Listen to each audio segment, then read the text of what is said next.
Welcome back to the Textual Talk, the podcast where we break down the most important news in tech, security, and AI. And we've got a packed show for you this week. We're diving into Anthropic's new Mythos AI model, the shocking $700 million budget cuts hitting CISA, and a really concerning lawsuit against OpenAI, stalking allegations.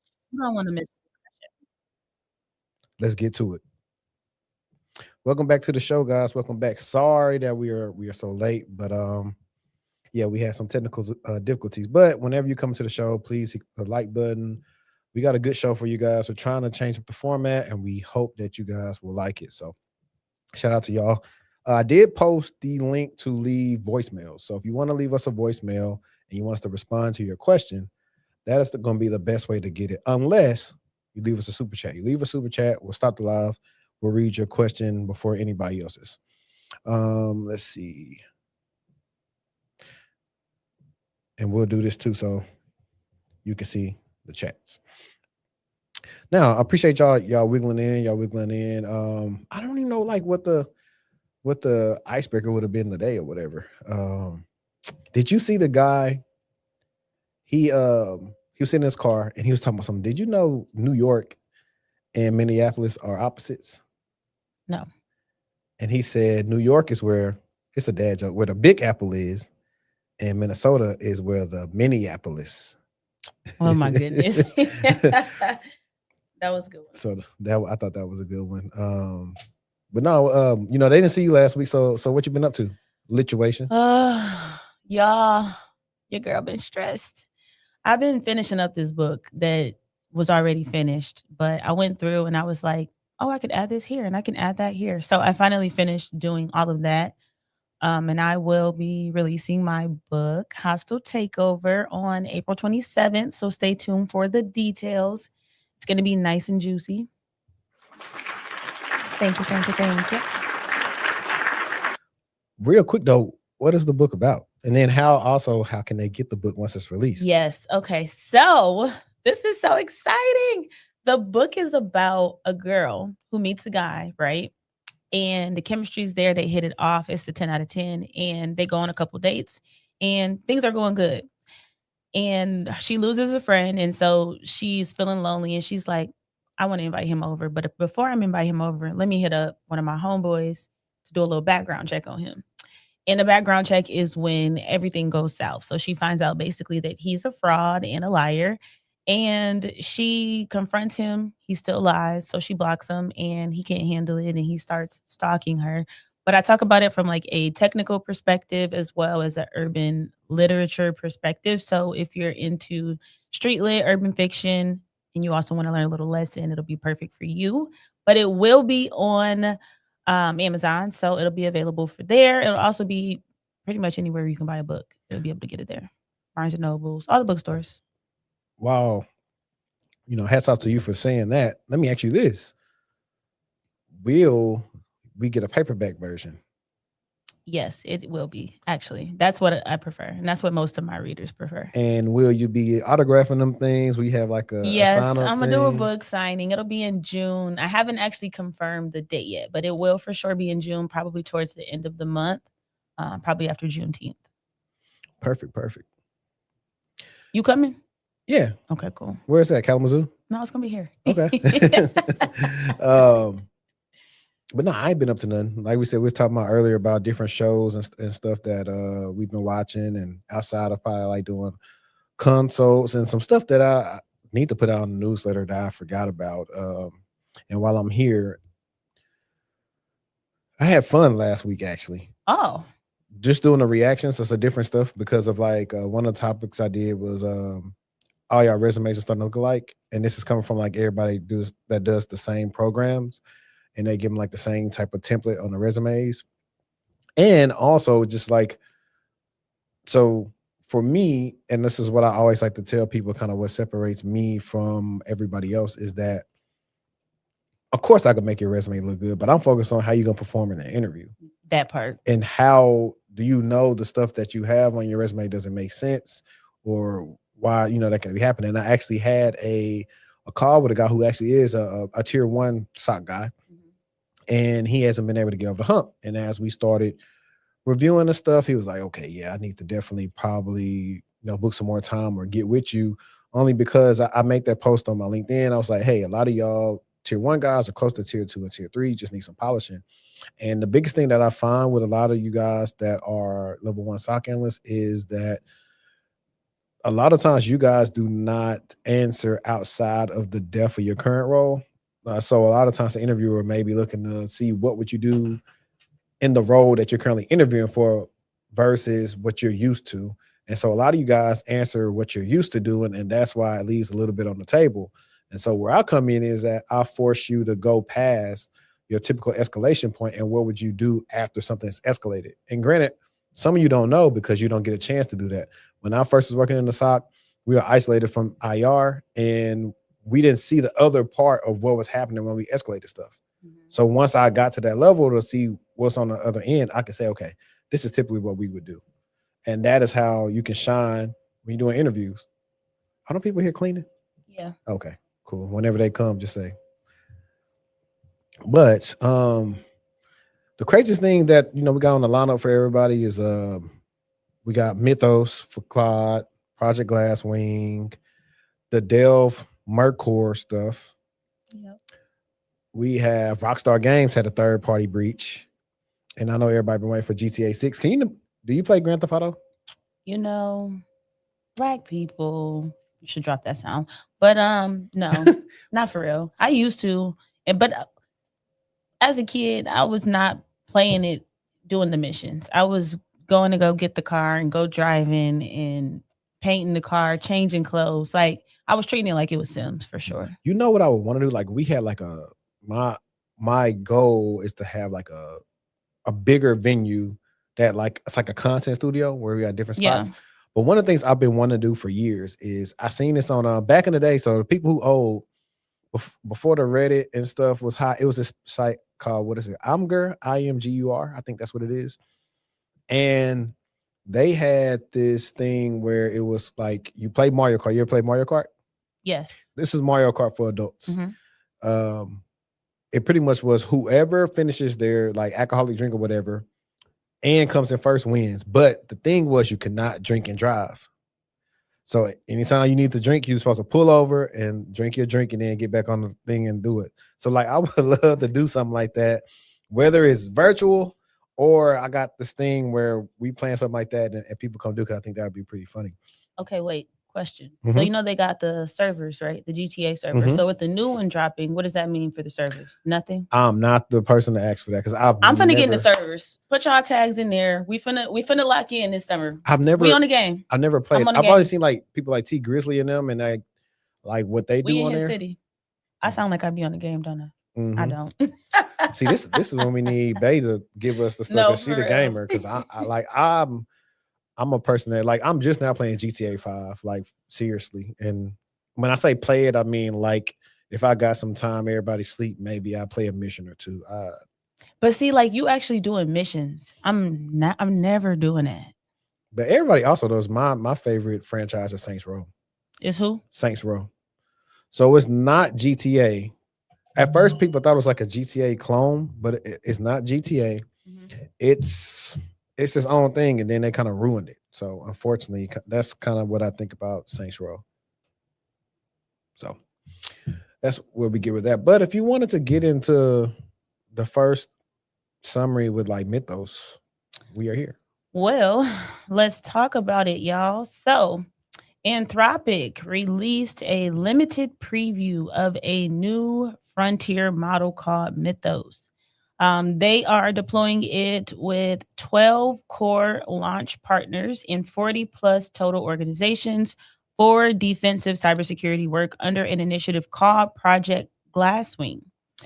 The partner lineup is AWS, Apple, we have Broadcom, Cisco, CrowdStrike, Google, JP Morgan Chase, the Linux Foundation, the Big M, NVIDIA, and Palo Alto Networks. This is the backbone of the internet. Results so far, Anthropic claims Mythos identified thousands of zero-day vulnerabilities, many critical, across every major OS and every major web browser, many of them decades old. Now, if you think about that, we know what a 0 day is, right? So we don't need to really kind of break that piece down. But I think that it's important for folks to understand that Mythos was not trained specifically for cybersecurity.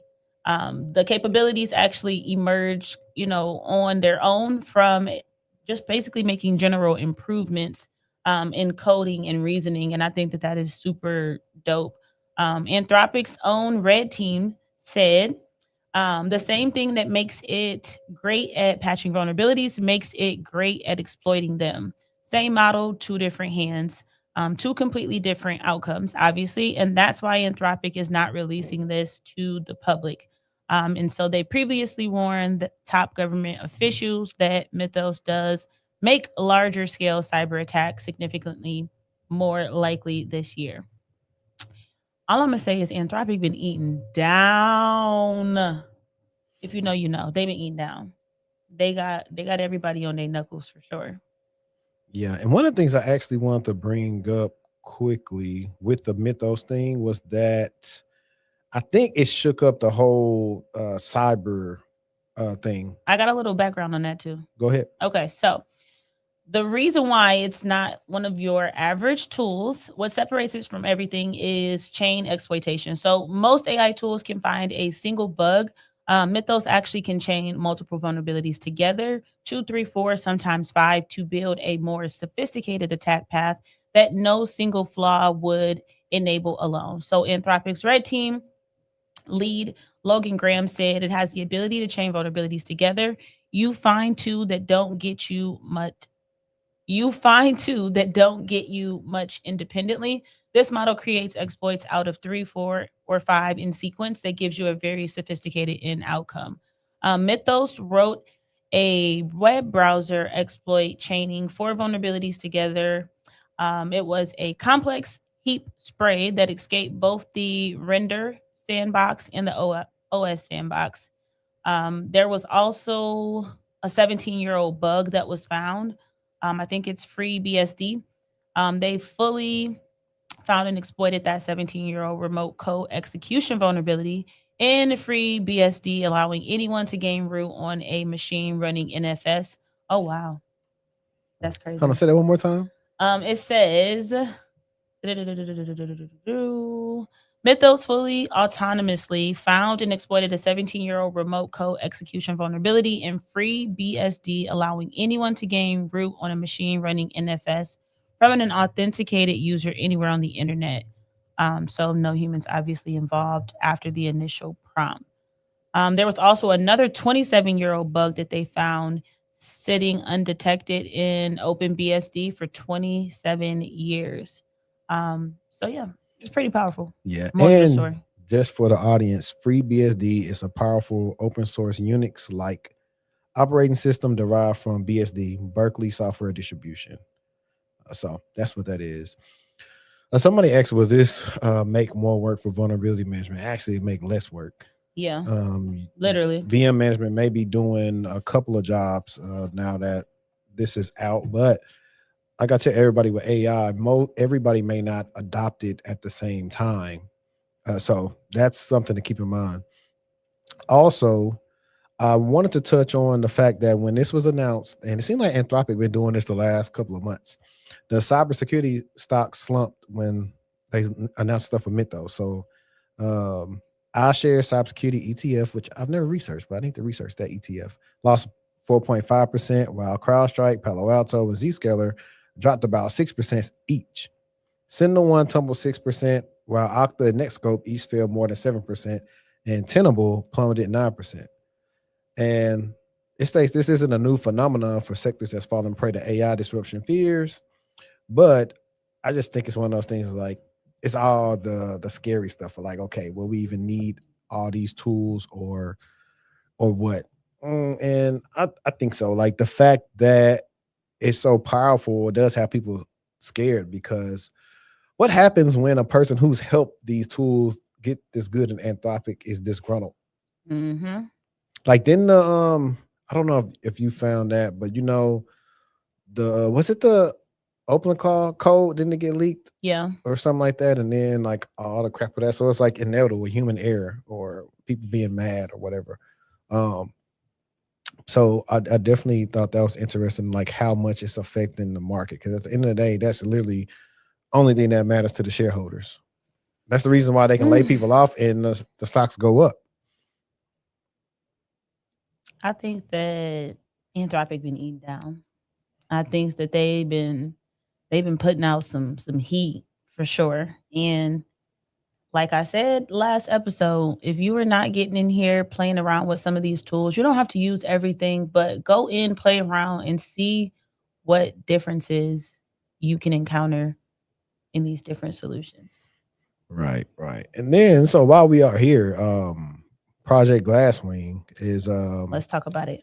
Anthropic's defense first strategy that they are giving the model to 12 core partners, including Amazon, Apple, Microsoft, and the Linux Foundation. And I think I also saw like JPMC and a couple of other companies that are in that. And let me see what I have exactly for that one. CrowdStrike, Google, the Linux Foundation, and NVIDIA, Palo Alto.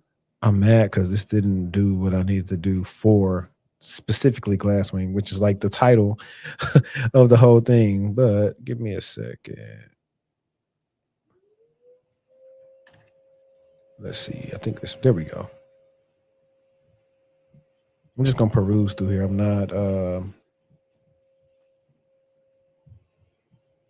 You're not going bone for bone.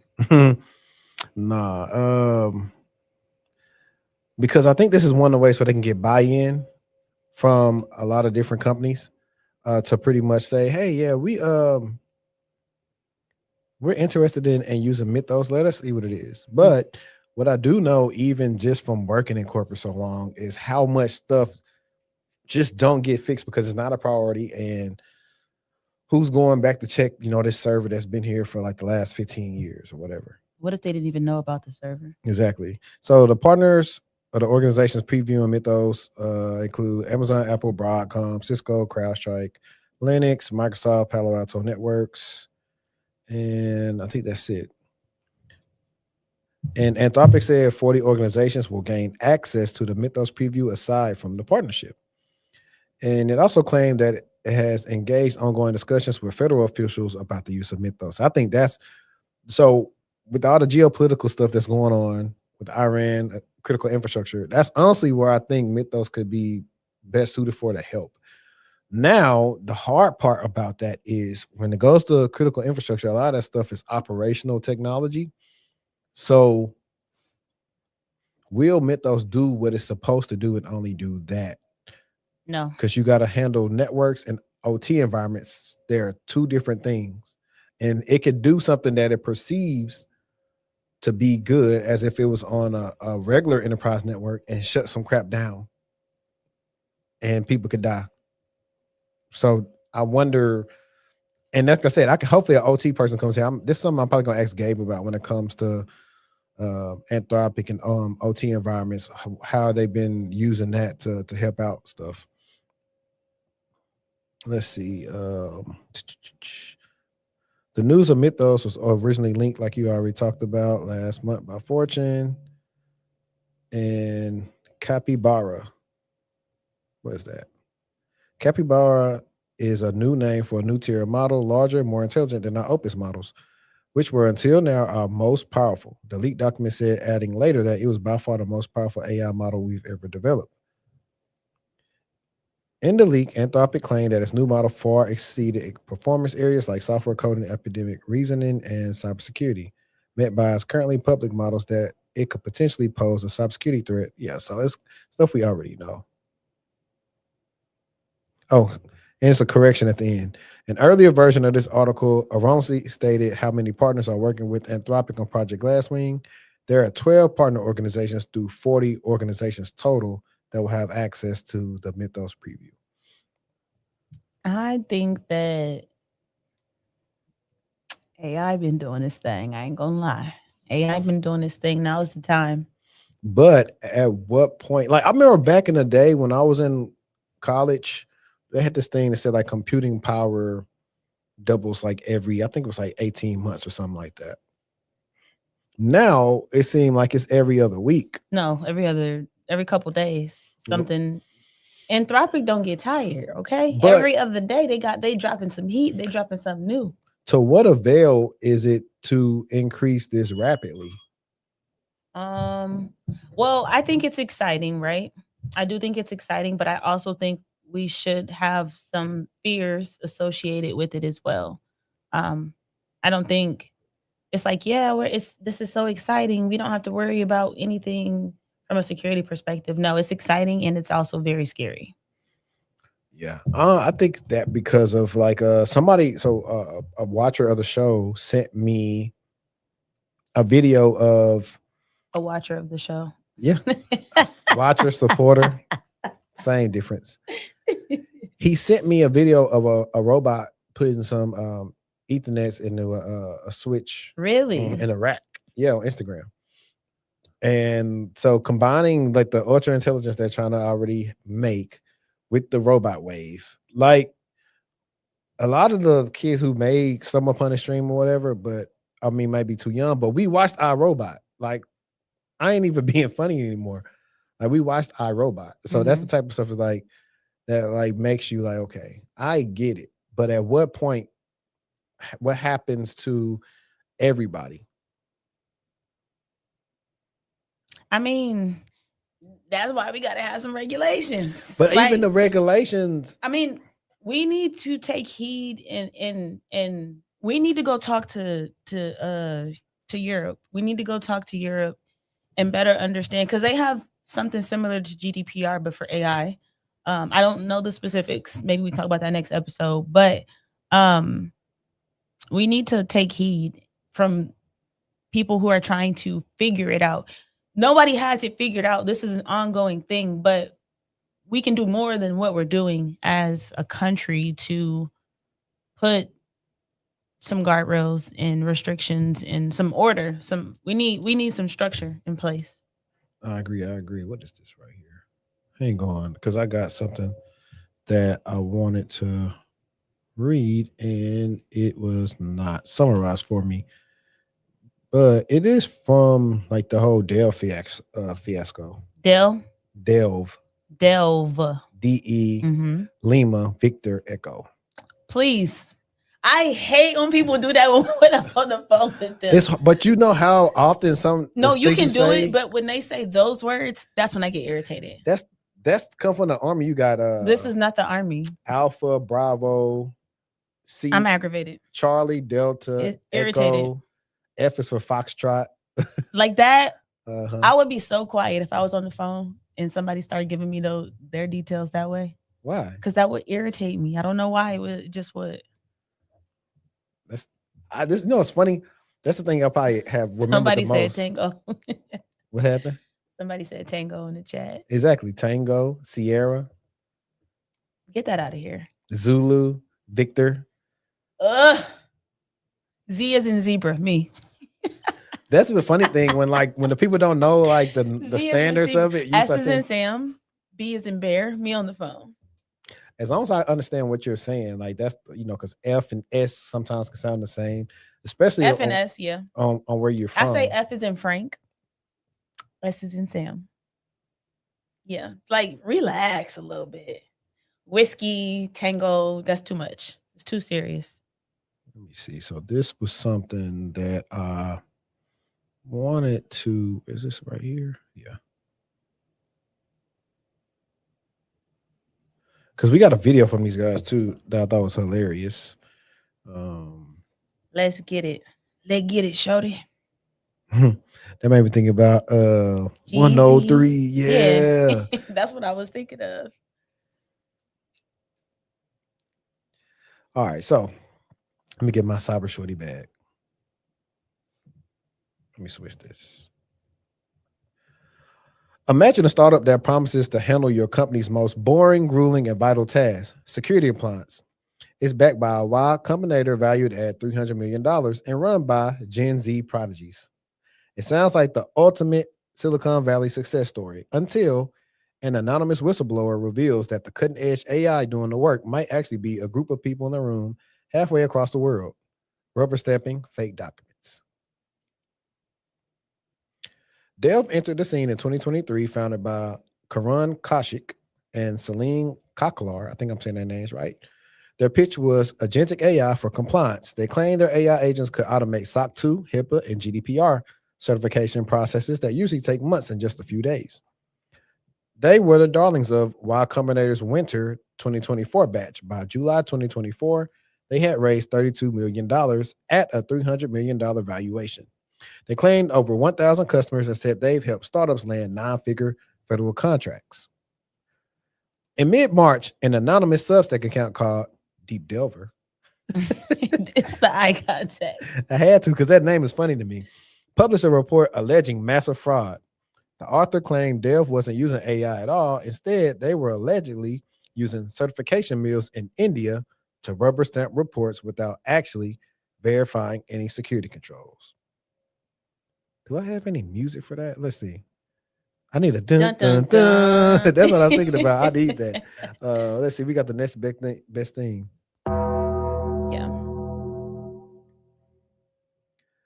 The whistleblower claims that the investigation began after a massive data leak where client audit reports were accidentally exposed via a public Google sheet.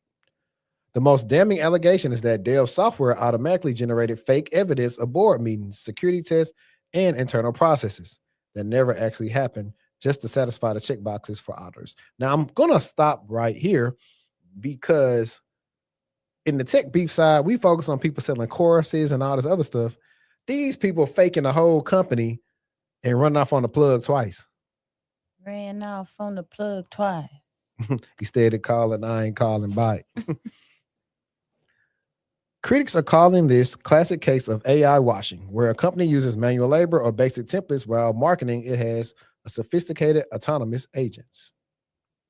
Compliance is the backbone of enterprise trust. If a company gets a SOC 2 certification through Dev that turns out to be fraudulent, every contract that startup signed is potentially invalid. This is sparking a massive conversation about Silicon Valley's fake it till you make it culture. People are asking how top-tier VCs miss these red flags during the due diligence.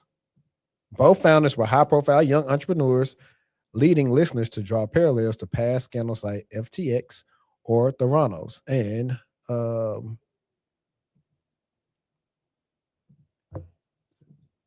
I beg your pardon. I had to hit him with the Umar. So while that is crazy, here's the even funny part, because let's see, we need to go to this link. And I'm not in the chat yet. Where are we? Is this it?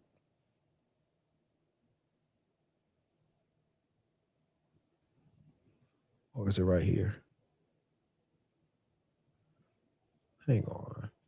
I thought I put it in here. Let me see. Let me find it.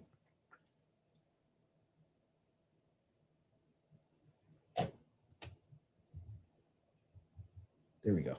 All right, y'all. Sorry about that. I had this link and it was not in the what you call it, but let me share that. Where we at? Let me put Shorty up here. Boop. And we got a couple comments. So Bryce said, I also find it concerning that the first folks they met with were the banking industry. Clock it. Where we at? Okay, let's get this for the good people that's supporting us right now. Let's share the screen, dog.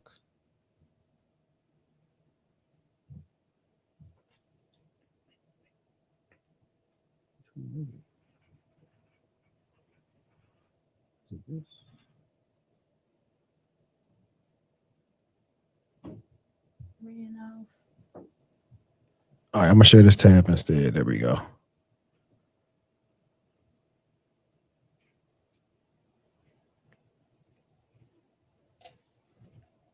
And we need to do something like this. All right, y'all. Sorry. So let's look at this BS that they said right here. Let's look at it.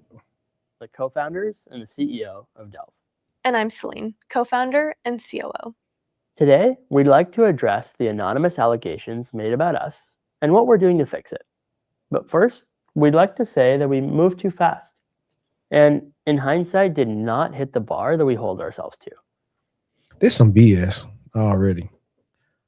Let me me finish where I get my thoughts. It's, Let me it's see. not even nothing to finish, but I can tell, like, hey, listen, I'll be telling everybody the complexion for the selection.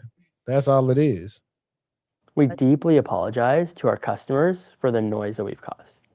In the past 2 weeks, our primary focus has been ensuring that our customers have confidence in our product. We've rebuilt our auditor network, offered every single one of our customers complimentary re-audits and pen tests, and improved the language in our product to clarify that templates are just starting points. We are incredibly grateful to the significant number of Delve customers that are already working with us to complete a re-audit. And as we go forward in the coming weeks, we'll continue to share more product demos so we can be even more transparent about what it is we do here at Delve. And that said, this isn't the full story. We hired 2 independent cybersecurity forensics experts and analyzed that a malicious actor, not a whistleblower or a customer, purchased the Delve platform and proceeded to exfiltrate our sensitive information. The data extracted matches the timestamps and the sources shared in the anonymous posts. And we believe that it is being cherry-picked, misconstrued, and taken out of context to hurt us, our investors, our advisors, and most importantly, you, our customers. We're exploring every possible legal action and further have notified anyone that we believe has been affected. Our mission is to modernize compliance, and as we grow, we are holding ourselves to an even higher standard, not just for our product, but for how we operate and communicate. And we are not going anywhere. We've built this company to last and are going to continue building for you. Thank you. Man. Okay, wait. Imagine a world where your company encounters some sort of crisis and you have to give a statement. Imagine that. Like, imagine if that becomes. Oh, hell no, man. What the fuck, man?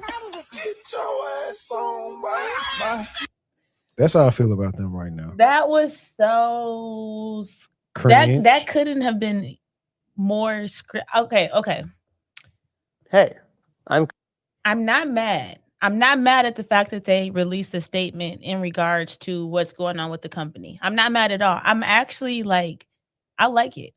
If something happens, is that what organizations will do? Because they typically release a statement that's written, not oral. So to me, it's funny, but that is exactly what they will look like when if that becomes a thing. That's exactly it's how gonna come a thing with like a lot of AI companies. That's exactly what it's gonna look like, though. Like the conversation, like that was so not personable at all. It was legal wrote that.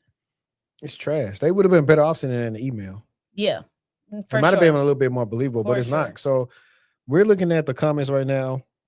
This, I guess, all these compliance people that say, I don't know if it's Karun or Karen, but he said, "Do you mind sharing a new list of trusted auditors in your partner network? I want to ensure our customers avoid them. Thanks."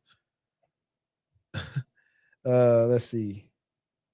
We have a good amount of mutual clients. We appreciate the support and help during our assessments when using SecureFrame. I guess he works with SecureFrame. Our entire team has been working day and night for the past 2 years, and it's been no different the past 2 weeks, and we work around the clock.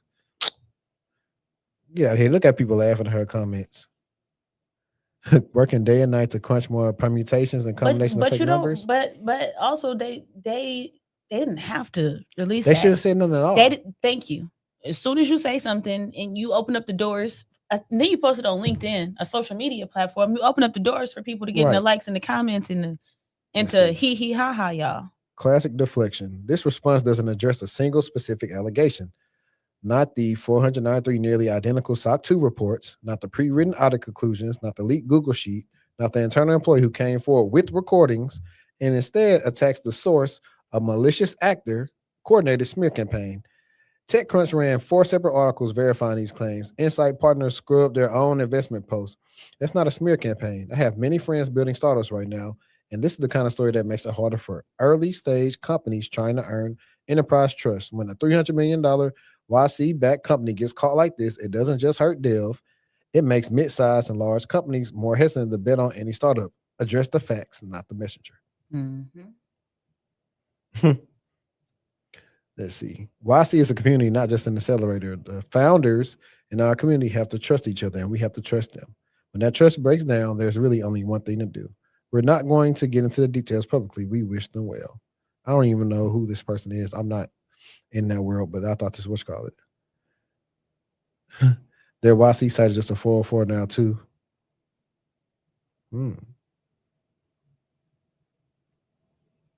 This is a new number. The whistleblower's analysis covered 533 leaked reports across 455 companies, and it showed the same auditor conclusion language, word for word, bar for bar, including an identical grammatical error across hundreds of clients. The whistleblower alleges that the two audit firms, Accorp and Gradient, did most of your certifications. Were those original audits ever legitimate to begin with? A re-audit only matters if the first audit was real. Which specific allegation in the whistleblower's 533 report analysis is factually wrong? Again, this is what happened, and this is why this will not happen with larger companies, because it's opening up a can of worms. Yeah, they're not putting it on here. They played themselves, but I did think this was hilarious. You see, they learned a couple of API and release. They talking like it's already written to say to the public. I mean, most things that are released like that, that's typically how it goes. It's released when it comes in. But I don't know, man. What are y'all feeling about Dev? How y'all feeling about Dev right now? I think that I'm not mad that they made a statement. I'm mad that was a statement they made. I'm not mad that they made a statement. I know people. Like I said, AJ had a GRC company. Other people got real GRC companies that's actually doing work that's not lying. And these people just flat out, like, the whole thing is, okay, 1, cool, 2, cool, but over hundreds, and you sitting out, that's the equivalent to if anybody worked in a SOC, you just copy and paste and put the same close notes on every alert that come in. That's literally what that is, without even looking at it. Oh, here it is. It's related to this. And so when you get audited, that's what happens when you actually want to make sure you're doing the right thing. Hey, man, somebody did the same close notes 300 times. What's going on here with this alert? Did y'all actually research this, or they just did whatever? So I don't know. It's just crazy. Let's see. We should have hit that this for them. I'm here to tell you right now, we don't care. Let me tell you, we don't care. Jerry. Did you want to do the LAPD joint? No, I don't. I'm just kidding. Yes, of course. I would love to talk a little bit more about the laptop. Okay, so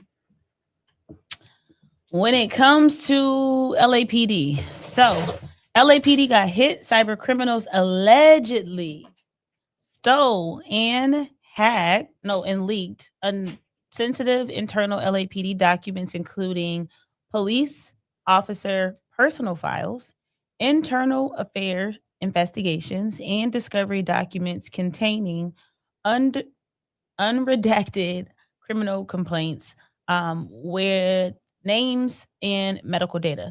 The crew behind it was an extortion gang called World Leaks, a rebrand of Hunters International, known for hitting healthcare, manufacturing, defense contractors, and Fortune 500s. The twist is that LAPD said that the breach didn't touch their systems. It hit a digital storage tool belonging to the LA City Attorney's Office, a third-party tool. It looks to be about 7.7 terabytes, 337,000 plus files. Third-party risk is one of the most underestimated gaps in cybersecurity. If you've been around and you've listened to the pod over the last year or so, we've constantly talked about how third parties result in companies being compromised. And it's really difficult to also kind of gauge security of a third party company or a vendor, for example, if you don't work there. So I just thought that was really interesting. When you think about an extortion gang, they are basically just criminals who are trying to steal and threaten to publish whatever it is, whatever your data may be, unless they are paid. So basically kind of what we see in real life and what we've seen unravel in movies. And then you also have the idea of third party risk. So if you're not familiar with third party risk, it is exposure that's inherited from vendors and tools that you use. So for example, if I have a company, a small home office business, and I'm using someone's software solution, that could be considered to be like third party. If they get compromised, now my business compromised, and so on. And then you also have the concept of what third party tools you have access to within your organization, and then what sensitive data do those third party tools have access to. So there are like guardrails and different things that you can put into place. But I just thought it was interesting. We know LAPD and probably New York are some of the most painted police departments in the US. So I thought it was interesting that they actually made headlines and that, yeah, they got hacked. So what happened to Detective James Carter? What movie is that? Rush Hour. Why was I thinking Power? I have no clue. When Power is set in New York. Yeah, it is. Yeah, it's set in New York. Wait, Rush Hour's in LA? Yeah. I don't think I knew that. Detective James Carter, LAPD. Oh well, duh. Yeah, and then don't pay no mind to me. Don't pay you no a mind. black man with a Chinese restaurant on Crenshaw. I think it's interesting when, again, most painted police departments, something happens with them from a technical perspective. Like we know LAPD is, imagine the caseload. It said, it said that there were, internal affairs investigations. Like imagine how messy that can become. If you have a case going on and these investigations are like misconduct, abuse, harassment, all type of different things. So just like imagine that falling into the wrong hands. Yeah. And then, somebody can be like, I don't know what they got going on at LAPD. man. It's funny because Bryson actually just talking about if we're going to talk about the Rockstar hack. That's on the docket. Rockstar lifestyle might not make it. Let's see where we at with that. Actually, I probably can get to that next. Where I'm at.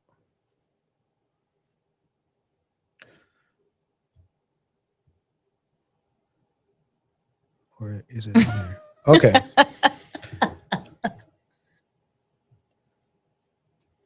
And I gotta double check that's the right thing. But tell us. Let me pull the autograph just to verify it too. Okay, yeah. So it's about the right thing. Where is? All right, there we go. So Rockstar Games confirmed that it was hit by a third-party data breach, which is pretty much common now. If they can't get the main person, they're gonna hit the third party. So an experienced hacking group has claimed to have infiltrated Rockstar Games' cloud service, while the game publisher has confirmed there was a third-party data breach. And for y'all that have been keeping up with the show last couple weeks, y'all familiar with the name Shiny Hunters. They've been leaked to data breaches targeting Microsoft, Google, Ticketmaster, and others. They posted a message on the website with the final warning to Rockstar to pay or leak. The hack was first spotted by HackRead and the Cybersecurity Guru, or Cybersec Guru. They didn't detail what Rockstar data it gained access to, only adding that the company had until April 14th to reach out, or that the group will leak the compromised info that will lead to several annoying digital problems. Rockstar Games confirmed the breach to Kotaku, explaining that a limited amount of non-material company information was accessed in connection with the third-party data breach, and that the incident had no impact on our organization or players. Previously, Rockstar had to deal with a major hack that led to a leak, including plenty of gameplay footage and assets for Grand Theft Auto 6 in 2022. Following the hack, one of the 18-year-old members of Lapsus Group responsible for the leak was sentenced to an indefinite hospitalization. What? Hey, that's not how I expected that thing to end. That's crazy. Bro was sitting at the house and all of a sudden he was like, man, what's going on? But I don't know. It's fairly short, but that's pretty much what's happening with all the third party stuff and the exploits. And if we go back to what we were talking about earlier, this is precisely why Mythos is not released to everybody. That's why. So think about what they would do if they had access to Mythos. That part. Because they are. But you saw what the red team who working on Mythos said.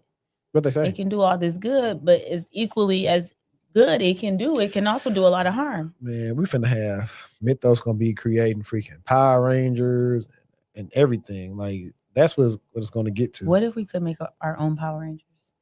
What would your superpower be? My superpower would be teleportation. Mine would probably be that too, or that combined with disappearing, like being invisible. I think disappearing is a little freaky. I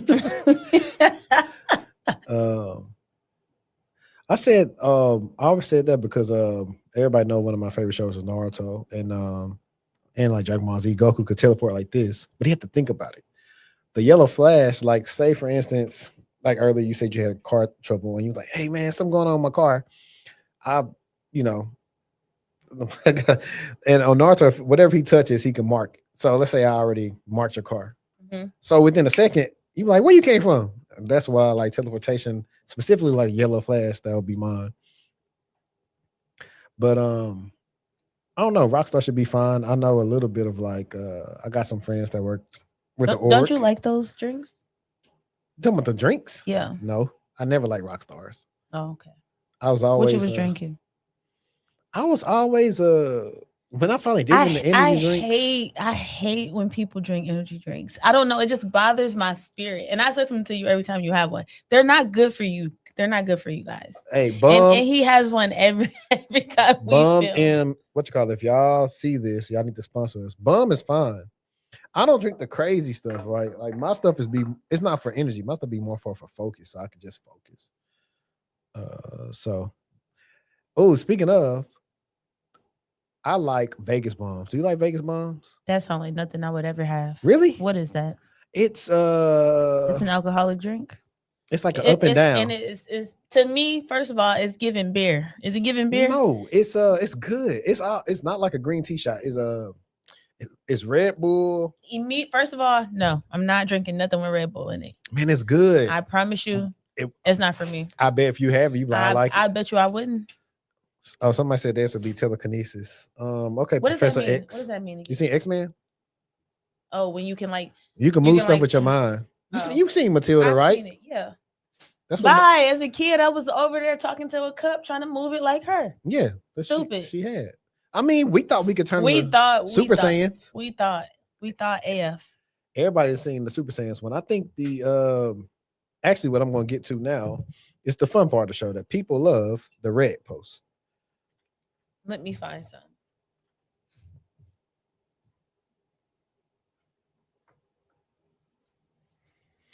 Appreciate everybody that's tuned in right now. Like I say, share this out for the people that need to find the good stuff. After this, I think we got one. We may get into the other article, or we may just get straight into the reactions because I think y'all really enjoy those. So let me see. I just stayed them. I don't use Reddit that much, y'all, but I come on here to find save stuff for y'all. Okay, this is a good one. The person said 100% getting fired tomorrow. PIP related. You all right? I gotta sneeze. It's okay. Here, I'll take you off the camera so you can sneeze. Okay. I almost switched it to you, and they was like, "Damn, we watching the sneeze, y'all. You good? I got it." I'm a 24-year-old. I'm 24 years old. I'm 24 years old with 2.5 years post graduating with my BS in computer science. I think he meant it like experience. Still get my feet wet. I did 2.5 years in software QA as a lead. Started working while I was in school. Then I got my CompTIA Security Plus to get experience as I wanted to get into cybersecurity. 2 months after getting that cert, I came into my current role as an IT auditor, which I really enjoyed the work. Red flag should have been seen from the beginning. The team was really small, like 9 people total. When I was maybe 4 months into the job, the most senior auditor, who was my age and had only been there 1.5 years, left for a better opportunity. And then a month after that, my manager got fired, making me and another dude that got hired the same day the most tenured auditors on the team. I started directly reporting to the VP of Audit Department, and expectations changed overnight. I went from getting positive reviews to suddenly being on a verbal warning. And then a week after the warning, I was put on a 30-day PIP. My technical skills seemed solid. My soft skills, sure, needed development, but I was starting to get critiqued on email length or working remote when I was sick, things that seemed really small and not a reoccurring problem that should have resulted in such a drastic decision. I'm humble enough to know if I'm messing up or if I'm not qualified for a job, but this just wasn't the case. I'm new. I felt like I was picking things up really quickly, but it still wasn't enough. Anyway, I have a sudden 8:30 a.m. meeting with my boss in HR tomorrow. Even though the last day of the PIP is next Thursday, I started applying to jobs as soon as I was on a verbal warning on March 10th. I also connected through a mentor-mentee program with the guy who is retired and has been a great resource.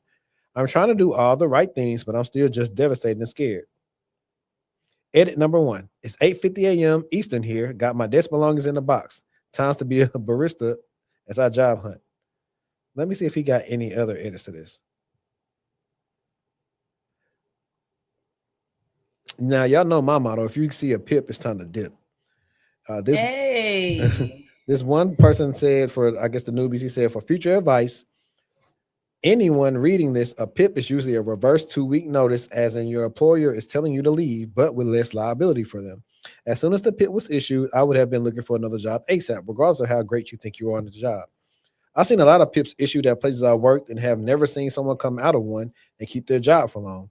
At most, the person received another PIP right after the completed first one and didn't survive the second round.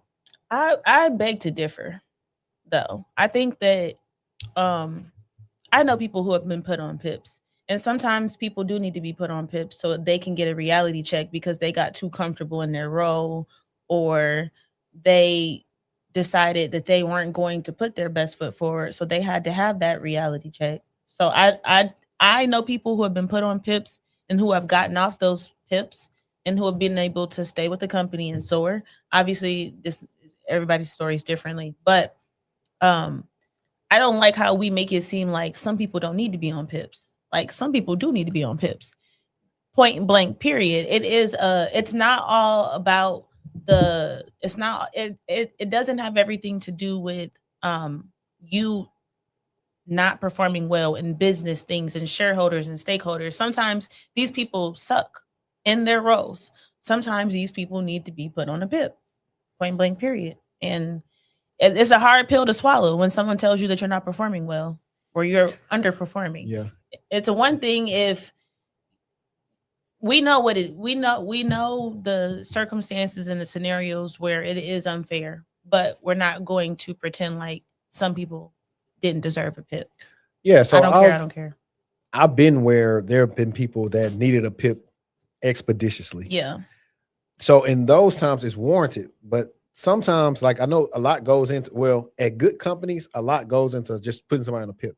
Have you verbally warned them X amount of times? No, facts. Have you even, are they trained the right way? So you got to go through all these boxes, make sure it's not on y'all. Because sometimes it do be on the company. And then you put them on a PIP and most of the time they out of there. Yeah. And sometimes you can't even, you got to let somebody go through their PIP experience, but sometimes so they can learn. And sometimes it's a lot of layers to the PIP, because sometimes you've been getting on their nerve as the employee. You've been getting on their nerves. They didn't train you well, and you've been getting on their nerves. And so instead of them acknowledging, hey, we dropped the ball here, they will put you on the PIPs at some places. And some things, other things. So back in my time at Optum, we had a guy, nice guy, just was not a good fit for the client at all. And we were just, everybody was just complaining about this person because it was just like, they never took notes of what you told them. So every time you work with them, you know, like, I can go find a message from years ago. And like, man, I'm working with so-and-so again today. I know he's going to ask me a million questions. And that is like, this goes into a lot of the people who want to be entry level sometimes. I'm like, man, just give me a chance. I'm like, they want to, but if they got to continuously train you all the time, they don't have the time that you taking away from somebody else. Mm-hmm. It seemed like they just was not getting it. So I think they are on a different contract now at the company and they're doing fine. That was more their speed. So that's one of them things as well. If possible, like, move somebody to a different department. I wouldn't say just fire them. I'm pro advocate too for moving somebody around. Like, look, this is not a good fit for you, but we still value you as an employee, so we're gonna put you here. But I think that two things. Mm-hmm. Let's dive a little bit deeper into this PIP situation. Go so ahead. One, When you know that you deserve to be on the PIP because you have not been performing, you know you haven't been performing for whatever reason it may be, then you get the PIP and then you have a sour attitude about it and you don't improve your performance, yeah, you're going to get the boot. If you take it to the chin and turn your behavior around, if it is behavior related or performance related, Right. what can they say to you? So this was a good one. He said, is it better to get fired so you can get a severance or quit? Definitely better to get a severance. Definitely better to get it laid It's never off. better to I don't think it's wise right now to quit. I don't think so. What are you getting out of that? Nothing.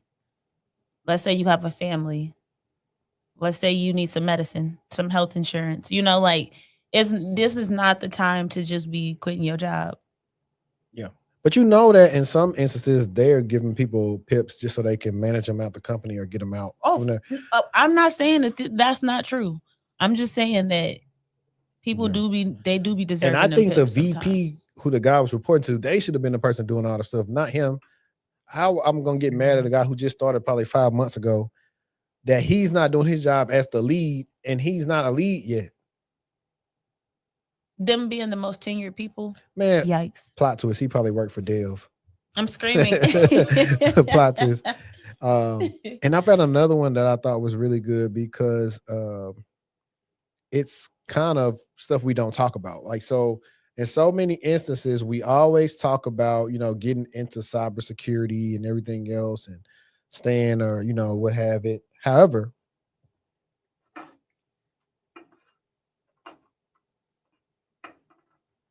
gotta have that right there whenever I pitch. I'm screaming. So this guy said quitting cyber after 7 years.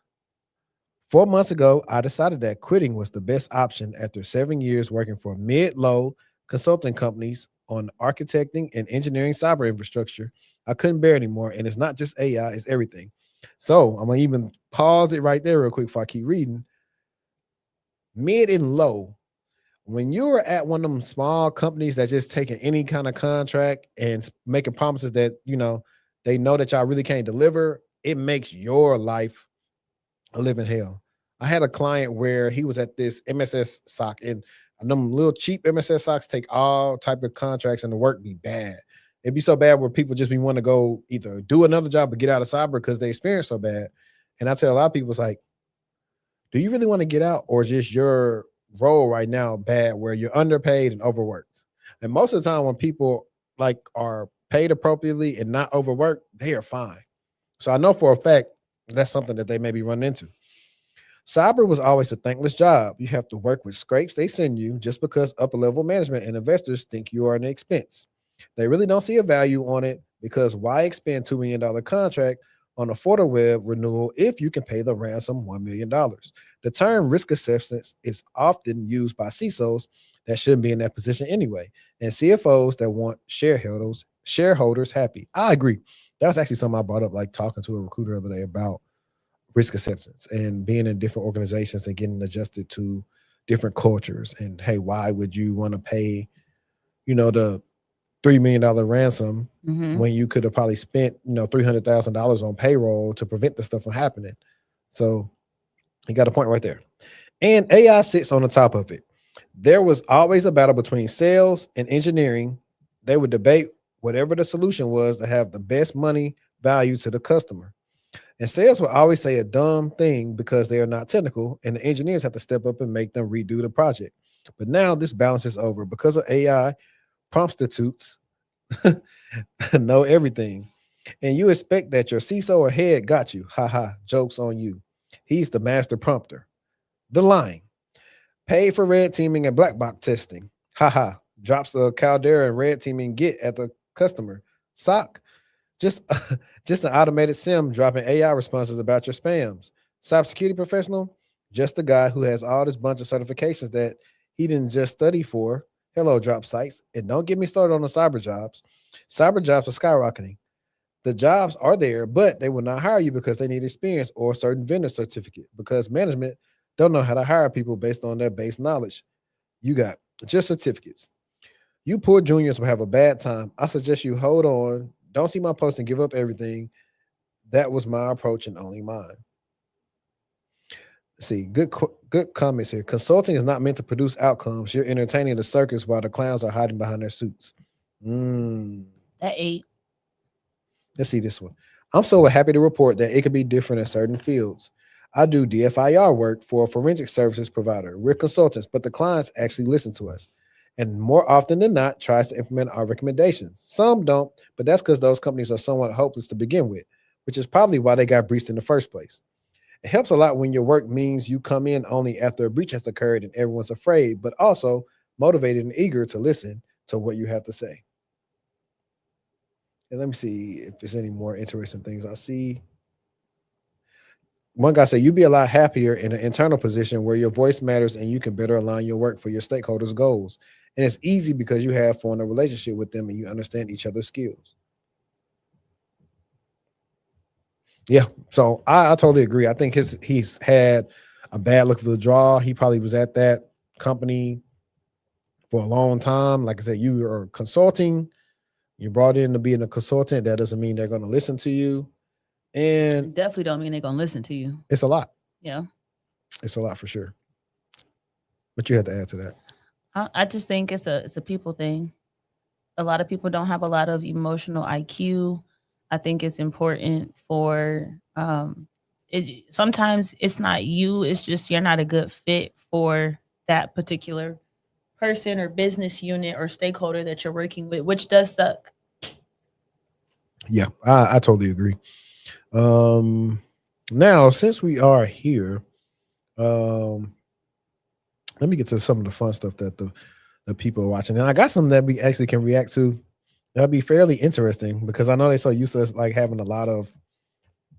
Where is this thing got? Episode 205.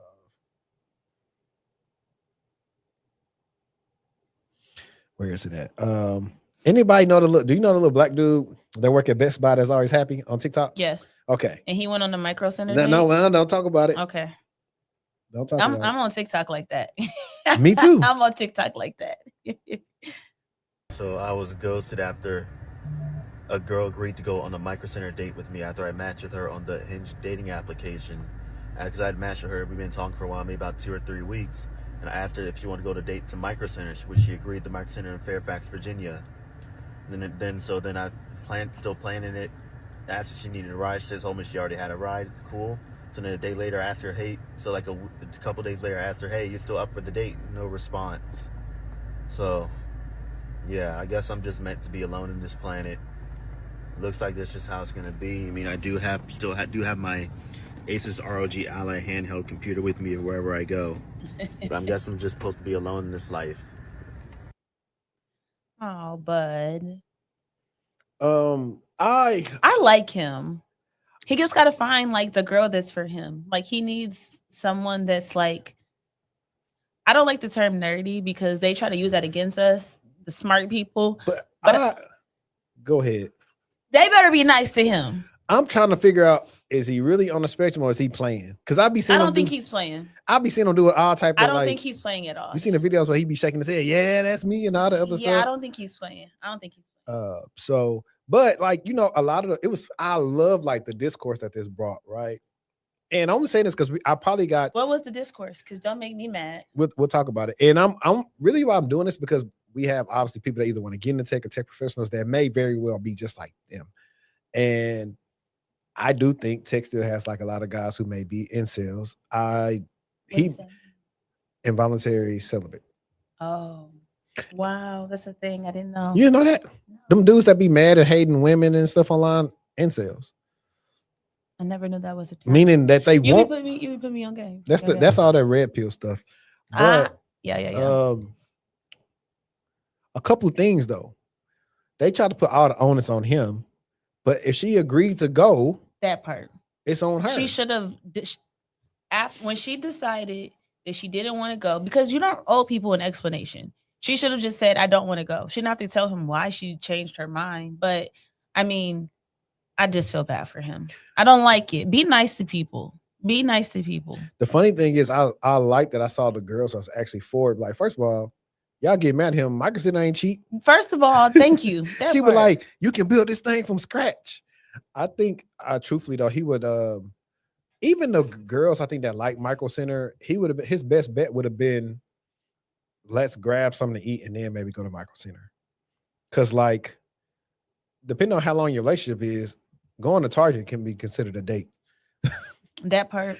Like they didn't got that thing like a department store. So we should do a poll in here. I think you may better create a poll on the back end. I don't know. But would y'all go to Micro Center? Hell yeah. I needs that. And he finally got a cut and stuff. So I think he listened to the people that was telling me, bro, get a haircut. You're gonna be straight. I told him, because my brother saw my comment on one of his video. I said, bro, we gotta get you in tech. Because he loved Best Buy. I was like, we gotta get you a job. He would love, like you said, he liked Best Buy. He would love being in a role where he can explain to somebody what's wrong and how they need to go about fixing it. He'd be great in being a good sales engineer, honestly. Yeah. He got a lot of enthusiasm and energy. Young, he only 22. I seen another video. Stop playing on bro top. I seen another video where Buddy was saying like people talking about me, you know, I got 6 G's saved up and all. So I said, man, you're doing better than most. They don't even have $100 at 22. I know I ain't had that saved up, and I was already in the field. Nah, I ain't So had it at 22. They lost, but you know what's funny? That goes into did you see a couple of weeks ago like DL Hughley, like daughter was talking about something about when she used to talk to the guys with the flip flops stuff like that. She said married. Now I'm with the nerd that's making me old fashioned in our backyard. I mean, I get what people say when, like, I have friends who'd be like, "Oh, you being a nerd right now," where that's nerdy, and I mean, they friends, so you know, I don't take offense to it, but like, people do use that in a negative connotation. I don't take it negatively because that means that you know that I'm smarter than you. But the thing is, you don't have to be a nerd just because you're talking about technology. No, you could be a nerd for any subject. Anything you could deep that dive you're on. Interested in, yeah. So it's like you got people that's history nerds, English nerds, music nerds. Are you a nerd? We're movie nerds. Show nerds for sure. Yeah. I don't care. I'm a nerd for anything. Somebody 22. Said, I had a refund check. So I know that's right. Exactly. I think I saved about a little bit of my refund. If you was really from the mud, you had to.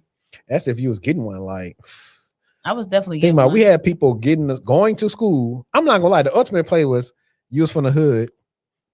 You went to school just to get your refund check and get you a Crown Vic. That's trifling. Everybody knows somebody that wasn't supposed to be in school. That just irritated me. They got a box Chevy or something. A and they Crown Vic. Get out my face. Man, let's shout out to this person right here.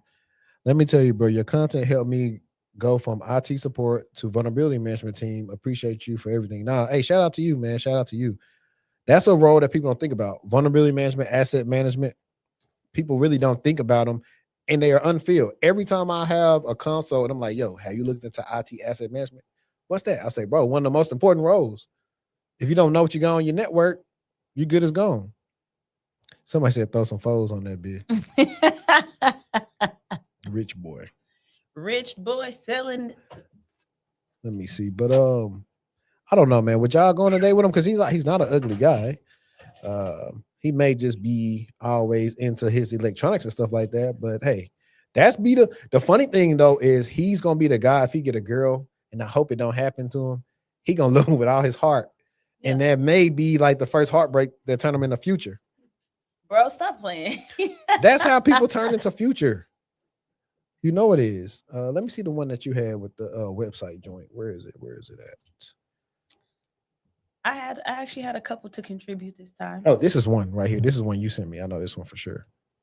Exist first, make it good later. Your favorite childhood toy could become your next computer, called a Cyberdeck. Videos showing people engineering these homemade devices have gone viral on social media. I'm so happy with how this turned out. With users creating Cyberdecks using everything from Polly Pocket toys to old purses and other thrift store finds. It's a DIY, typically portable laptop. It's based on kind of your needs and what you need out of it. The project often starts with a low-cost credit card-sized computer called a Raspberry Pi, and the rest is up to you. You're making it like separate from like your phone and your computer that you use daily. That's like super distracting, and you can have it set up for like whatever your hyper-focused interest is. Maddie Brown uses hers to show WNBA data, but others online use them for reading, storing music and pictures, or playing games. Some are jumping on the trend to be digital but disconnected. I ain't tripping, but them joints kind of like a Nintendo DS. It's something like that, but for whatever your specific use case is, we should make one. I think people are rethinking their relationship with things like their phones and their laptops. I think people want a piece of technology that isn't made in a factory anymore. TikToker Austin Robertson says the rise in interest is due to people challenging their relationship with consumption and creation. You don't really know how your phone works, you don't know how your laptop works. So like a really simple project that you can completely understand. In an era shaped by AI and big tech companies, creators say cyberdecks are all about independence and control. I think there's so much that makes this just the perfect niche to be a part of right now. Would you make one? If I had the time. I think I would. I would make one. What about you? You planning on making one? Yeah. I don't know what though. I don't have a use case top of mind, but absolutely. This was another one I thought I was pretty funny. And This bring right back Scantrons. And that's the problem. These kids ain't Scantronning no more. Back in the day, it was so stressful to make sure your number 30 in your booklet matched your answer on your Scantron. You don't remember doing it? And that's the problem. These kids need Scantron. Bring back Scantrons. He right. I ain't mad at him. Did y'all have to pay for y'all Scantrons? No, that's poor as hell. So That just irked me. What do you mean did we have to pay for them? in college. No. In Louisiana, they had removed funding. You could get them from a certain place for free, but you had to go and get them while you could because everybody would go get them at one point in time. You can get them from I think it went from the TAC. I forgot what that joint was, but you had to go to the back. They had something in there. Or you said somebody, hey, give me a Scantron. Between that one, but no, I thought this one was pretty cool because with everything that's going on with these gas prices, I felt this. Put up a video not too long ago talking about how it costs money to go to work, and a bunch of people got in my comments and made duets with my video talking about something. You can just use your feet. You don't have to have a car. You're just being lazy. Great, I'm using my feet right now and ain't even no sidewalk to continue walking. There's no crosswalk to get across this highway entrance exit ramp right here.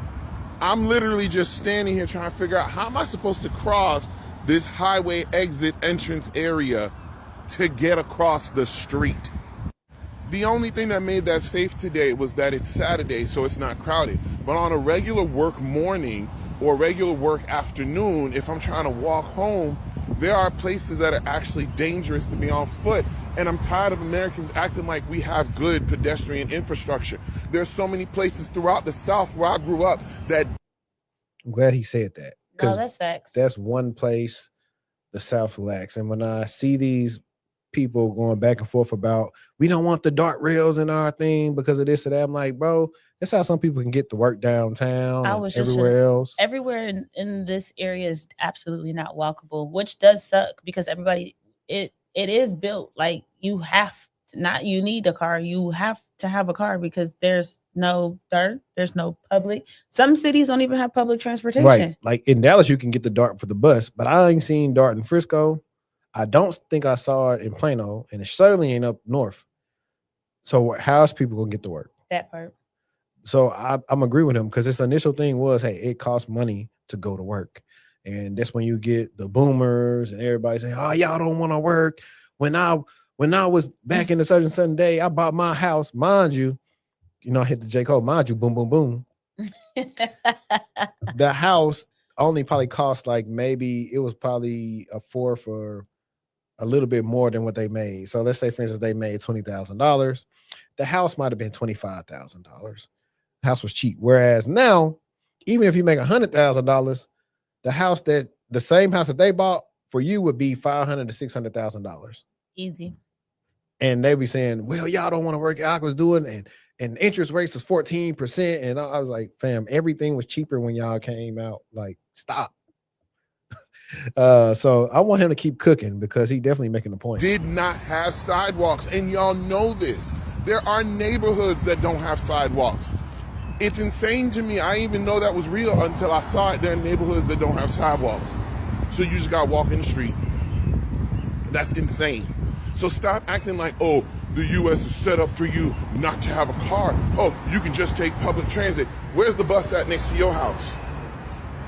Go ahead, show me where the bus is to your house. All y'all that think, oh, you don't have to have a car, you can just take public transit across the nation. Show me in your rural country town how you gonna catch the bus to work.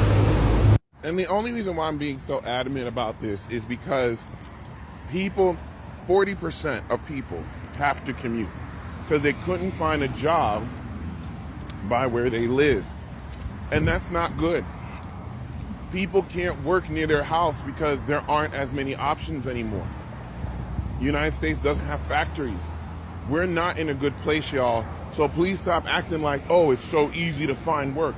Oh, it's so easy to go to work. Oh, it's so cheap to get to work. It's a lie, and it's making the problem in the United States worse because people keep lying or believing the lie. Y'all have a good day. And this goes back to... I actually stay somewhere that does not have like local sidewalks in the neighborhood, and that's very bothersome to me. You know, I'm a walker. I like to walk and run and etc. Be outside. That does not make the neighborhood enjoyable if folks can't get out and just walk. Yeah. No sidewalks for the whole block is crazy. Yeah. I mean, none. That's crazy. None. And then, man, when people in the street, like, where else I'm gonna walk at? Literally. And this reminds me too that a lot of people also have some lower paying jobs that could be work from home. And now these people have to spend their money to come to a job that don't even pay them enough to care about the job.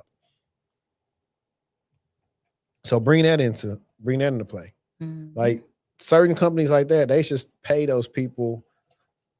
It's either like a certain account where, hey, this is like we pay for your tolls or we do this or that. We reimburse you for your travel if it's costing you that much to get to work. They don't. We know. None of the good ones do. You know, some employers actually make you even pay for your own parking. Oh, yeah. Been there, done that. That's how it was at GS. Mm-hmm. It was like they use some parking garage or you can pay. I was like, why? That's why I used to JPMC. I had to pay for no parking. I had to pay for my parking like what 2 or 3 times a day at whatever that little spot was. It's like right there on what was that? Ross Street, whatever it's called. But I thought that was interesting. This is the one that you also put down. He built the website. How's it going? The owner here by any chance? Yeah, that'd be me. My name is Jack. It's nice to meet you. I saw it online. I was looking on Google. I saw you guys didn't have a website. Okay. I make websites for a living, and I just wanted to come in here and show you. This was a site that I made for a restaurant called El Fuego. It's in Tinley Park. Feel free to scroll through it and look at it. Going around to local businesses, offering my services. You know, having a website is obviously super important to help get you customers when people are searching for like Mexican restaurants in the area. How much do you charge? It would just be a one-time payment of $400. Maintenance, security, updates, like if you guys ever have new images or new menu items or anything, it's a monthly charge of $50. You don't have to handle anything for the website. I handle absolutely everything. Whenever you need anything done, you just give me a call or a text and I can get that done for you. Oh, okay. And then do an order online thing. Yes. How does that go? Do you guys do online ordering or no? They do it with like Uber, DoorDash, and Grubhub. Okay, yeah. So people they use, do you know what Toast is? Yeah. Yeah, so they use Toast, but I can integrate it with your DoorDash and Uber Eats. So like when you click the order online button, it goes right to their Toast online ordering. What I could do for you guys is I could have it right here when you click order online. I could have an option where it pops up like Uber Eats, DoorDash, Grubhub, whatever you guys use, and then the person can select whichever one, and then it'll bring it right to your Uber Eats, DoorDash page. Okay. Do you have a card or anything? Yes, absolutely. Here you go. Okay. All right. I'll keep it in mind, and then I'll let you know. Yeah, just give me a text or a call or anything, and yeah, sounds good. All right, thank you so much for your time. I appreciate it. All right, talk soon. Thank you. Okay, so pause. The reason why I wanted you to show this is because one, brilliant young man. Mm-hmm. He showed them their competitors' page, and I don't even know if he actually made the page for them or if he just mocked it up to be like, you know what I mean? That dude know what he doing. He know how to pitch himself. His price is very reasonable. I think it's too cheap. I was gonna say the same thing, but we don't know where he at. But maybe he's just trying to get his portfolio. I love that. I bring that back because I don't want to say these kids these days, but we don't see a lot of in-person pitching going on these days. And that was solid. I don't have I don't have any recommendations on how he could have improved that because he ate it up. Well, he did what he had to do. He got the job done. That part. And she gonna be thinking about that. Right. And you know what I just thought about is it made me think about something that my homie was talking about. He was talking about how people paying like $4,000 and $5,000 for people to like do this AI consulting and like all this other stuff. And look at my face. But no. Let me tell you something. I sent him a link of this dude we know. He used to sell clothes and everything else. Tell me why this man got paid by Lil Baby and them to set up OpenClaw. I'm like, I sent him a text like, yo, if he doing it, we definitely should start doing it. And a client of mine, where's my phone? She actually texted me yesterday. So people don't think I'm lying. Where is it at? She told me, because it was something we was talking about during the week. She was saying, got my first AI agent and automation client. A little nervous, but excited. Because she has experience in corporate doing stuff with AI. But she was like, we just talking about the ways to go about it. And I'm like, a lot of people probably would pay, especially small business owners, because they just don't understand it. And that's actually how I feel about like just pitching them. Like, I do want to do that one day. If I ever find a small business, I can just go in and simple stuff about like, your passwords, this and that, like what y'all do, and be able to do that for them, and then have a couple of like meta glasses or something recorded. I think that'd be pretty interesting. Agreed. Let me see. He said, I think I saw his page the other day. He's done call pitches, call the people business, and speak to them about what he do. Okay. Cool. Shout out to so it's 49 of y'all in here watching, but it's not 49 likes on the video. Now add that we 50 deep. You know, Bruh man, what's up, man? Bruh man need love too.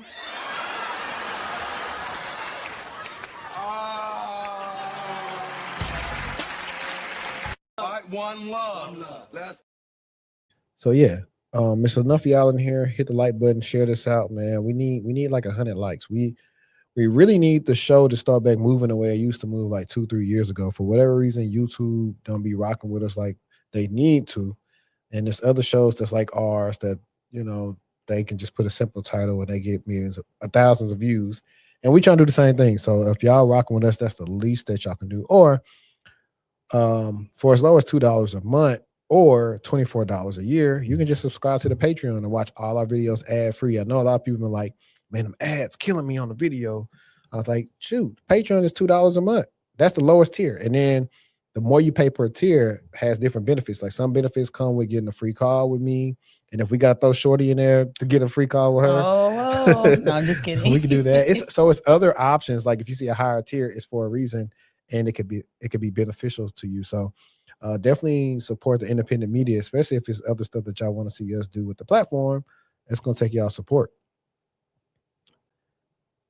Let's see. Where is it? Oh, I thought this was pretty good. She always, as you say, eats down. So let's listen to her. So my last video about my hot take on MBAs in this market did a number on you guys. So here's part 2. Equally spicy, a little long, but you know how I roll. I'm not going to sugarcoat it. So here's my take on rebranding the MBA. I've placed executives at some of the world's most influential companies, and I cannot remember the last time a client asked me to find them a CEO, COO, or C-suite leader with an MBA. Let that sink in. I've spent years as an executive search consultant at Korn Ferry, Heidrick & Struggles, and now ZRG Partners, and I work at the intersection of talent and transformation every single day. I also hold a master's degree from London School of Economics, so I'm not coming here to bash higher education. I deeply respect it, but something seismic is happening in the market and nobody is saying it out loud. So here's the data bomb. Here's what the numbers are telling us. In 2019, 92% of corporate recruiters planned to hire MBAs. By 2024, that number had dropped to 71%. That's a 21-point collapse in 5 years. Bloomberg recently reported that every single M7 school, that's Harvard, Wharton, Stanford, MIT, Sloan, Columbia, Booth, Kellogg, job placement outcomes have declined since 2021. And some of the top programs are reporting employment rates as low as 77% within 3 months of graduation. These are the best business schools in the world. At the same time, MIT Sloan just got ranked the #1 MBA program in the world by Financial Times. So the prestige is rising, but the market signal is going in the opposite direction. That tension should be making everyone very uncomfortable. And here's what I live every day in exec search. When a board or CEO calls me to find their next senior leader, they're not asking for an MBA. They're asking for proven operators. I like that. That's what her hook should have been. Then I asked for MBA. They asked for proven operators. That's how she should the hook. Yeah, I like that though, because I think a lot of people go back to school, they get the MBA, and they just think they in there. I will also say where you get your MBA from does matter too. Yeah, but even she just listed Yeah. the Yales, the Harvards, the Wardens, what she said, Kellogg and Princeton's and all them, their MBA rates like was dropping with people getting jobs. So I think it's more now, like we've been saying, about experience. They're asking for someone who has led through disruption, who's built something from nothing, who's navigated complexity at scale. Full stop. The degree is not the differentiator anymore. The track record is. And honestly, it hasn't been for a long time. We just haven't been willing to say it yet. Now, layer in AI, because you guys asked me about it in the last video.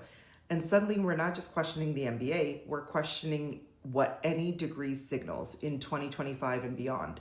McKinsey estimates up to 25% of work activities in finance and insurance could be automated.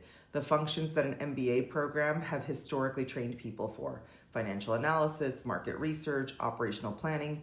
AI is eating those for breakfast. So if the degree was already losing its signal value at the executive level, AI is now accelerating that collapse across every level. And the real question, this is where I want to push further, because if we were honest, we have to ask, what is a degree actually for? If you're becoming a doctor, a lawyer, an engineer, you need that advanced credential. It's not optional. There's a licensing structure, a body of knowledge, a clear professional necessity.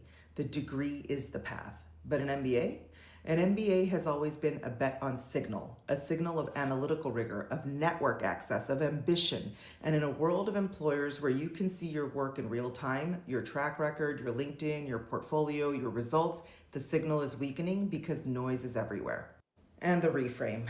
What the MBA actually needs to become. So here's my take. The MBA doesn't need to disappear. It needs a complete rebrand.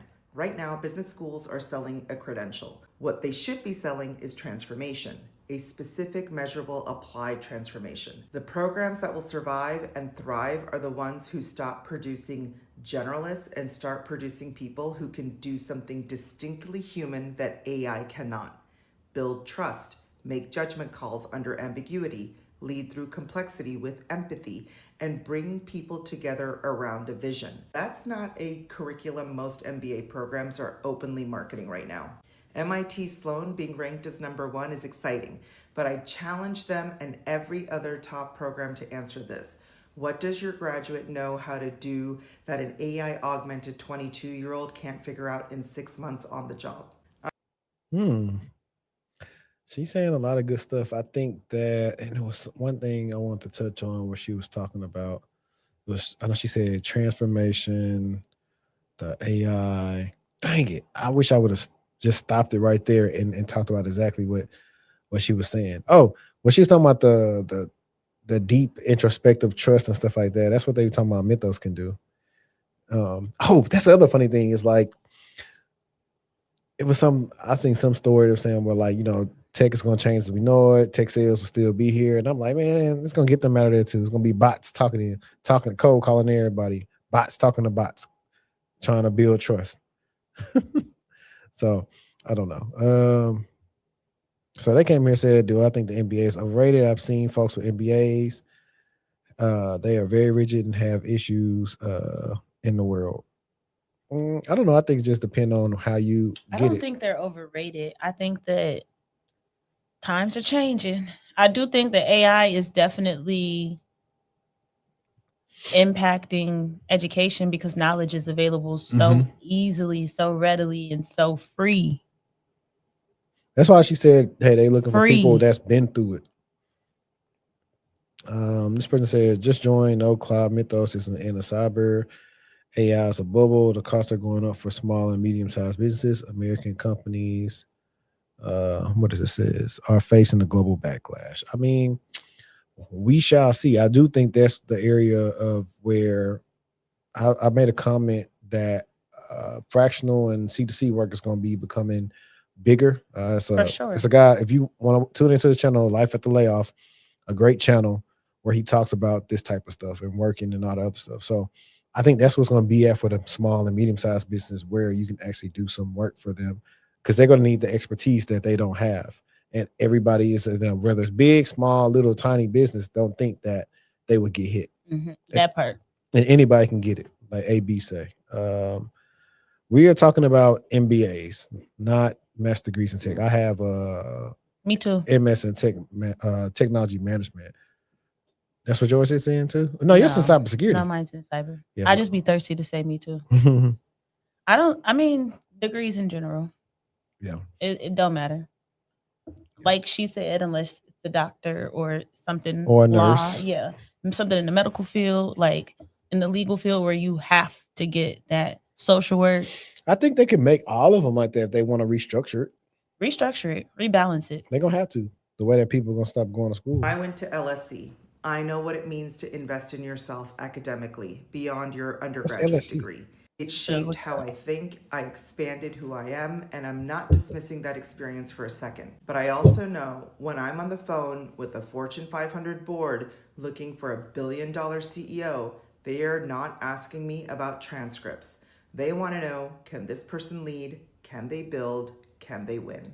And this is for every MBA out there. And before anyone comes at me in the comments, let me be very clear. This is not a dig at anyone who has invested in themselves and earned an MBA.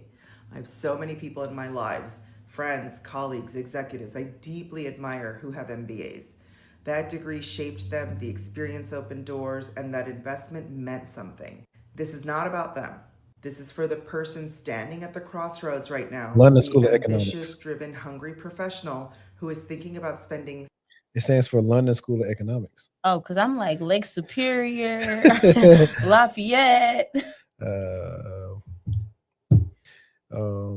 Agent of Chaos says the thing that's going to get them by AI is the cost of memory. The models are really not as accurate as we think, and unless you have the money to invest in storage, your models are going to be failable. Okay, nice for that.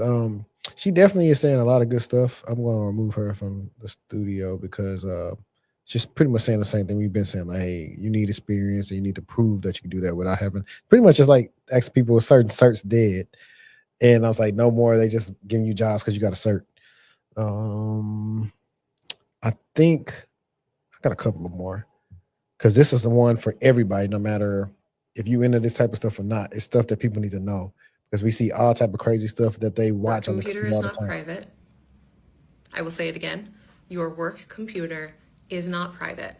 Yes, I am always telling you to put that shit in writing when it comes to workplace harassment complaints, when it comes to concerns about retaliation, when it comes for requests for disability accommodations, anything that you need to protect yourself, I am always going to tell you to put that shit in writing. However, there is a major caveat to this, and it comes in the messages that we send on Slack or Teams or in whatever other like workplace instant messaging systems you're using. What you do on your work computer is not private. You do not have a reasonable expectation of privacy. The company owns that computer. It owns the software subscriptions that you're using, and it can read your Slack and Teams and emails. They can see it all. So that private conversation that you and your work bestie are having about like how terrible your manager is not private and never was. And again, this is because your computer, the softwares, the apps that you use, that's your company's property. And probably in your employee handbook, most companies at least have them, there's some policy that says that the employee has no reasonable expectation of privacy in the, within the property of the employer, and that they have the right to surveil this kind of activity. I'm not saying that every company does. I'm saying that they have the right to, and you might have like agreed to it and signed on the dotted line when you got hired. And those. I'm gonna say 2 words: insider threat. I'm gonna wait till she finished so I can cook. Do you know this my lane right here? Let me cook. Or what you other one to say? I think that y'all, these is not our cell phones. If you got to say something crazy, send a text. If you need to have an inappropriate thought, remark, use your mobile device that you own, that you pay the bill for, and share that messaging there. You have to be, they can look up everything. And I do mean everything. Previous versions, some companies, when I worked at PNC, someone was making an inappropriate comment about someone in leadership. Like it was like talking about their physical appearance. And literally they didn't even send the message. They were watching the keystrokes. Walked them out that day. It's not a game. It's not a game. And it's not worth it. It's not. Like, did they start, like, what did they start the message off with? I mean, I don't know what the conversation was, but I know that the person who got let go was saying that one of the managers, who was a man, like was good looking, but the verbiage that they were using was obviously inappropriate.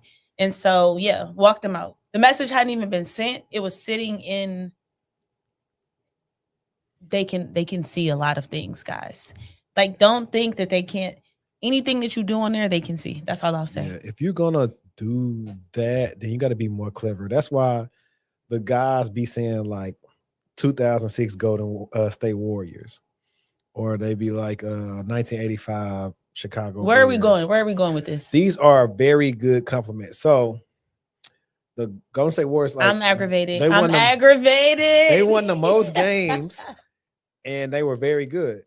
So if you compliment somebody, if you call them whatever level of that, that's that. But it's disguised as a way that HR not gonna think it's nothing crazy. That just irritated me. Hey, you got to talk in code. You got to talk in Whatever. code. You got to say, what year? What's my last? 5-time MVP, Peyton Manning. Like, say something like This that. is how men talk. This is aggravating me. But they don't talk like that. It's like the new kids be saying on TikTok. Like, now that I'm saying this, you're gonna see dudes say that. This is not the birthday. I don't like the you the birthday thing at I all. love it. You don't like it because you can't think of one, huh? Somebody talking about Omaha. Nah, it's Omaha is an audible. Well, it really don't mean, it can mean a lot of things if Peyton Manning behind center. Just like the you the birthday. So why you don't like the you the birthday? Because you can't think of none? no, it just seems stupid. It seems stupid. It's my birthday. I'm not the birthday. You mad. You're not the birthday. That's what reminds me, if it's not your baby, what the baby thing used to say on his song? That's the baby. Wait. He has had this thing on his songs. It's not your baby, it's the baby, or something like that. I can't remember. I know what you're talking about. Well, yeah, we got to be coded. Everybody got talking code. I mean, we don't talk in code enough. We used to. We talk. You the birthday was finna be code, for example. Now it's not no more. Look, but you are the birthday. But no, we used to. But now they put everything on TikTok so people know what the slang That's what is. I'm saying. So it's not. If someone can reasonably,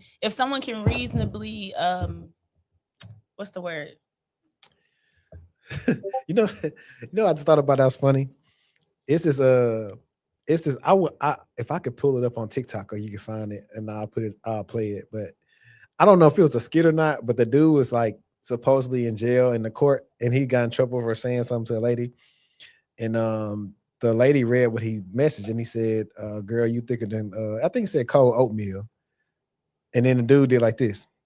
I know what you're talking about. That video used to have me dead, man. Let her finish talking about privacy on the computers, because we can go deeper on that. Same rules apply, for the record, even when you're working from home, even when you're on your own Wi-Fi, your Slack messages, your emails, your productivity time, that's all accessible information to the employer. And it doesn't matter if you're doing it at home or if you're doing it in the office. As long as it's on your work computer, it's their property. And I am not perfect at this, okay? I get really silly goofy in my team's messages with my team here in the office. But I try to remember, and I will encourage you to remember, that we should assume that everything we put in writing on the company computer is being read, is being monitored, even though there's a chance that that's not the case. Even though it might be you should operate, and I should operate. I'm reminding myself here that we should all be operating under the assumption that everything is being monitored and that your boss is going to see it, or the owner of the company, or whatever the reporting structure is. That's how we should be operating. And the last thing I'll say on this is what I tell my clients, which is things that are in writing can be discovered in discovery, and they can be slid across the table to you at deposition. I've had many a client have to sit with a stack this big of their text messages with their work bestie, where they are just saying things that they never thought would be read out loud at a deposition. So take with that what you will. Keep in mind that what you put in writing stays in writing probably forever, and just be a little smart. We're super online. We're so quick with these instant messaging, but voice memos are great, and so are in-person conversations. You dig me? She's right. Now, this person said, who doesn't know that? A lot of people. You'll be surprised. A lot of people. Common sense ain't so common. You'll be surprised. People don't know the depths of what you can see that they do. I was just about to say that. Even the people that work in tech, still, because data security and cybersecurity are two different worlds. We'll leave it there. Two different worlds. If you don't even know how in there, take me through that these tools can get, you would be a little bit more reckless with things. But yeah. I also just know simple stuff. Like you see people typing in inappropriate things. They don't know what HR has triggered for like what you see. So like, for example, that part, you may not want to say something like text me or something, even on Teams, because they could feel like you're talking about something work related. Mm-hmm. So things like that can happen, and you just never know. And it's not something somebody actively looking for. It's just a trigger, and it'll span the alert. Hey, go investigate this. Or even if you're having inappropriate conversations at work, flirting with a coworker or things like that. There are still, like you said, those trigger words that are outside of their standards of conducts that, that they could potentially have flagged, and they can get an alert every time you say, good morning, beautiful, or, something like that.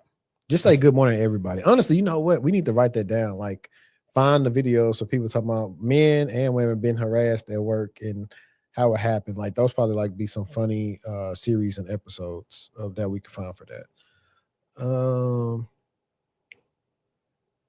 I got one or two. I feel like both of these are good because the people need to see it, because I'm trying to let them get out of here. Let me double check. Yeah, it's two. So this is one I definitely think people need to see when they are looking for a job.